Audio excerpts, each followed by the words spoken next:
Sie wollen am Goethe-Institut Deutsch unterrichten? Wir zeigen Ihnen den Weg. Das grüne Diplom qualifiziert Sie für eine Tätigkeit als Lehrkraft am Goethe-Institut. Sie absolvieren es im Ausland. Nach einheitlichen Standards, je nach Vorerfahrung mit unterschiedlicher Dauer. Mit Hospitationen und Lehrversuchen tauchen Sie direkt in die Praxis ein und vertiefen danach Ihre methodisch-didaktischen Kenntnisse. Nach der ersten Lehrprobe unterrichten Sie eigenständig. Gegebenenfalls folgt ein Seminar in Deutschland.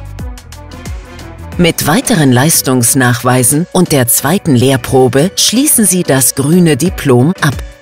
Damit Sie jederzeit wissen, wo Sie stehen, haben wir das grüne Fortbildungsportfolio entwickelt.